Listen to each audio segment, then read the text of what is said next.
News, सच जरूरी है। नमस्कार दर्शकों, ये है एमएनएस न्यूज नेटवर्क और आप देख रहे हैं एमएनएस न्यूज टीवी। मैं हूं आपके साथ प्राची। तो आइए देखते हैं आज की कुछ खास खबरें। एक नजर डालते हैं आज की हेडलाइंस की ओर।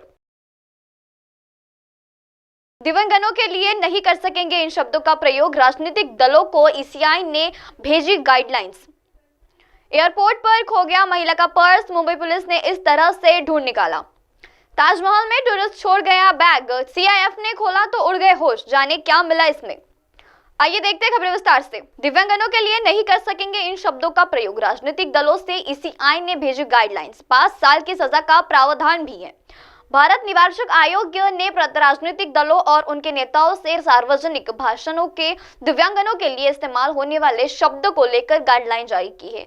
आयोग ने सख्त रूप से अखिल तौर पर करते हुए सभी को दल को अपनी अपनी बातें बताई हैं और अपमानजनक शब्दों का इस्तेमाल नहीं करने के लिए निर्देशन दिया है। साथ ही राजनीतिक दलों की अपनी वेबसाइट, सोशल मीडिया भाषण आदि दिव्यांगजनों के पहुंचने के लिए ज्यादा सुलभ और सुलभ बनाने को भी कहा है। सूत्रों की माने तो ईसीआई ने राजनीतिक दलों को यह भी स्पष्ट कर दिया है कि अगर इन निर्देशों को उल्लंघन किया जाता है तो दिव्यांगजन अधिकारी अधिनियम 2016 की धारा 92 के तहत 5 साल तक की कैद हो सकती है। ईसीआई ने अपमानजनक भाषा के सामान्य उदाहरण देते हुए कहा कि गंगा, मध्योतित, पाल, सिर, अंधा, काना, बहरा, लंगड़ा, लूला, अपमानजनक आदि जैसे शब्दों का प्रयोग करने से बचना जरूरी है।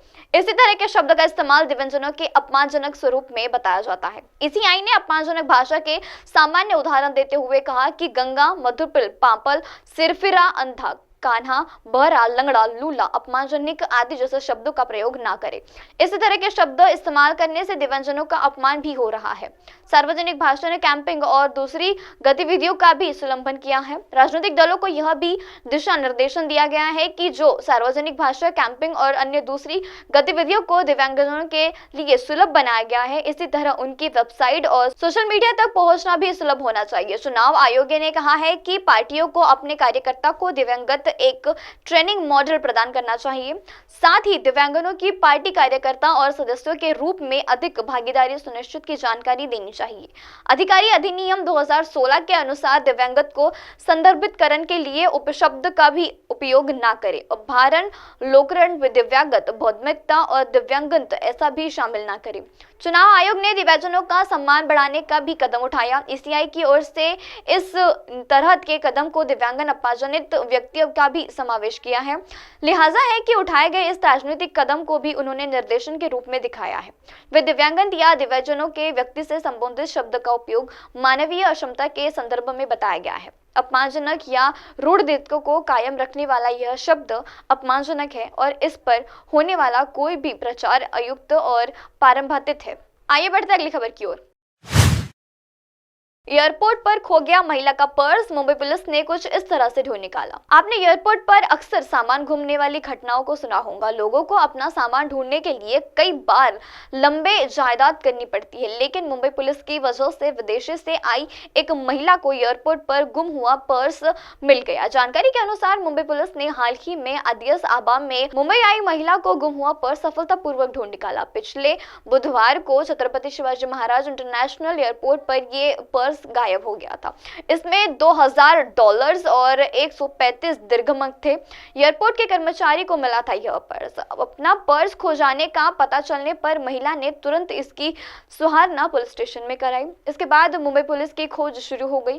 उन्होंने अपनी जांच शुरू की, जिससे पुलिस का पता चला कि एयरपोर्ट के कर्मचारी को पर्स मिल गया है। उन्होंने तुरंत ही सहारा लेते हुए मिसिंग रिपोर्टर को सौंप दिया। स्टेशन के मिसिंग डिपार्टमेंट को सौंप दिया था। पर्स में किसी भी तरह का आइडेंटिटी कार्ड न होने से शुरुआती में थोड़ी सी मुश्किल हुई पुलिस वालों को कि यह पर्स किसका है ढूंढने में। सुलझाने के लिए महिला ने पर्स में रखने सामान के बारे में जानकारी मांगी। इसके बाद जब उसने सामने के बारे में सटीक जानकारी दी तो पुलिस को इसकी असली वजह पता चली। पुलिस अधिकारी ने महिला की पहचान कर उसे पर्स लौटा दिया, जिससे पास वह बेहद खुश हुई। उसके इस प्रयास ने मुंबई पुलिस की सराहना की। इससे पहले मुंबई पुलिस ने जून में 52 लाख रुपए नकदी से भरा एक बैग ढूंढ निकाला था, जिसे शहर का एक व्यापारी दक्षिण मुंबई के घाटस्फोट की यात्रा के दौरान भूल गया था। पुलिस ने टैक्सी चालक का पता लगाने के बाद इस बैग को महज 2 दिनों के बाद ही उन्हें वापस किया था। आगे बढ़ते अगली खबर की ओर। ताजमहल में टूरिस्ट छोड़ गया बैग, सीआईएफ ने खोला तो उड़ गए होश। ताजमहल को बंद करते समय टूरिस्ट से चेकिंग के दौरान सुरूज कामयाबी बैग मिलने से हड़कंप मच गया था। सुरक्षा कर्मियों ने जब बैग खोला देखा तो उसमें से उनके होश उड़ गए। बैग में करीब 10 लाख भारतीय रुपए और विदेशी मुद्रा थी। सीसीटीवी फुटेज की माने तो यह नोट भरा बैग पश्चिम बंगाल के ताजमहल का दीदार करने आए एक पर्यटक का है। खोया बैग वापस मिलने से पर्यटक काफी खुश हुआ। उत्तर प्रदेश के आगरा में ताजमहल की दीदार करने आया पर्यटक अपना बैग भूल गया था। शाम को ताजमहल को बंद करते समय सुरक्षा कर्मचारी द्वारा रूटीन चेकिंग के दौरान सुरक्षाकर्मी का भी यह उस पर ध्यान गया। जब बैग खोलकर देखा तो सुरक्षा कर्मचारी के होश उड़ गए। बैग में 10 लाख रुपए थे। सुरक्षित कर्मचारी नोटों से भरे बैग को लेकर पुलिस स्टेशन गया। बैग को उसके मालिक को वापस लौटाने के बाद जांच शुरू हो गई। सुरक्षा कर्मचारी को नोटों से भरा बैग मिलने के बाद उसकी जांच की गई। बैग किसका है, किसके लिए, सीसीटीवी फुटेज निकाली गई। सीसीटीवी फुटेज में एक पर्यटक के पास ये बैग नजर आया। पर्यटक भी अपना खोया हुआ बैग मिलने के बाद काफी खुशी महसूस कर रहा था। बैग में से कुछ दस्तावेज भी मौजूद थे। उसका वैक्सीनेशन करने के बाद लोगों ने पर्यटकों को बैग वापस कर दिया। ताजमहल के संरक्षण सहायक प्रिंस वाइजन ने बताया कि बैग में भारतीय करेंसी भी थी। अब आप हमारे न्यूज चैनल को अपने मोबाइल ऐप पर भी देख सकते हैं। मोबाइल ऐप पर देखने के लिए प्ले स्टोर से MNS news TV app download करें। इंस्टा, हाई, ट्विटर, कुक, फेसबुक जैसे कई सोशल मीडिया प्लेटफॉर्म पर हमारा चैनल उपलब्ध है। आप इसे यूट्यूब पर भी देख सकते हैं। आप इसे यूट्यूब लाइव भी देख सकते हैं www.mnsnewstv.com पर। अब वक्त तो चला है दर्शकों ब्रेक का। ब्रेक से लौटने के बाद देखते रहिए देश और दुनिया की तमाम बड़ी खबरें। बने रहिए MNS न्यूज टीवी पर। नमस्कार।